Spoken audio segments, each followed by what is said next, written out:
Super Tuesday from the campus of Howard University. In just a moment, right now, we're going to go back to our panel because right now we're going to have a different conversation on this Super Tuesday, talking about President Barack Obama and black voters.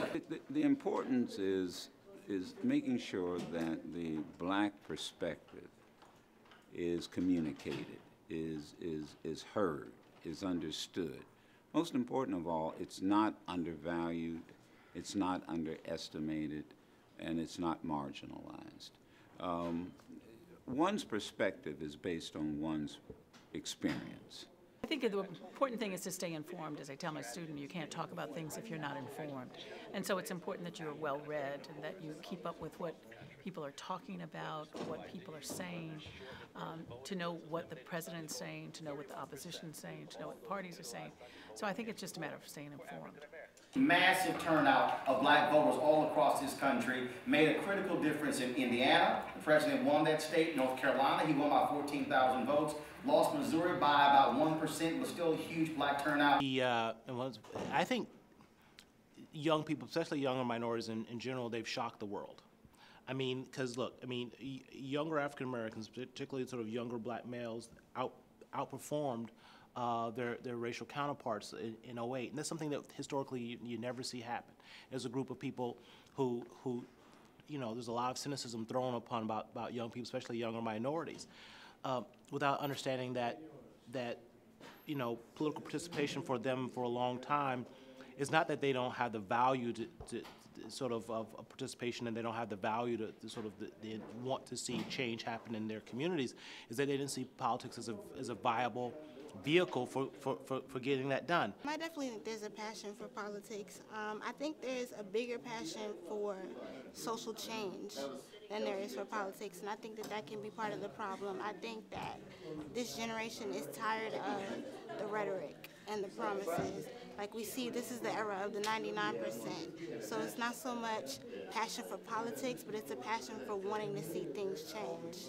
College and university wants, who's going to increase Pell Grants? Who's going to make sure we don't get screwed by the banks when we take out student loans? Is it going to be George Bush or is it going to be Barack Obama? Yet I did not recall, and let me know if I missed it, massive numbers of students, even from D.C., going to Capitol Hill saying, pass this president's student financial aid bill that's going to put $60 billion in our hands. Jeff, I didn't see him. No, and I think that there are some sophisticated students, but I think most of the electorate is not sophisticated. I work as DC Governmental Affairs Coordinator for the Howard University Student Association 51st Administration. And one of the things that we're doing this year is doing HUSA Legislative Day on the Hill. So we are, as a part of the HBCU Summit, we're going to have students from HBCUs all around the country coming out to participate. So this is something we're doing, and hopefully as this we can bring some attention to it. We're going to be tweeting about it. You're going to hear about it. So go ahead and get signed up. husaonthehill@gmail.com. Please respond. Let us know and get involved so we can actually bring attention. Thousands of students rolling on elected officials, which media outlets like Roland and mine are waiting to cover.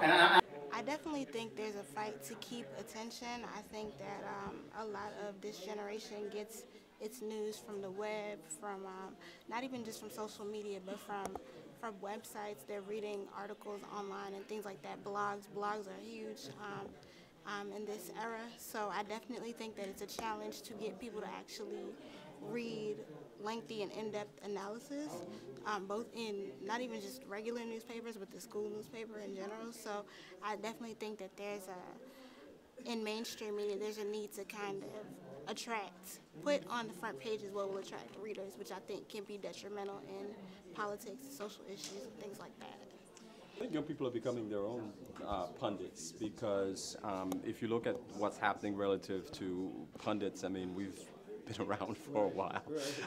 And so we are pretty much in the traditional ways, you know, mainstream cable television, those kinds of things. But I think if you look at a number of the blogs, if you look at a number of Twitter posts, young people are really becoming their own political pundits, which I think is a good thing because it adds new voices to the conversation. And it means you have to know what happened. Right. the questions that always apply to basic journalism, the what, who, when, Yeah. where, and how, all that still applies. The Right. thing is that on Facebook, you don't have to give very many facts, but if there's a keyword or something that gets you going emotionally, then you'll start following the links, so to speak, to get to the point of the straight, new, unbiased news story. Exactly.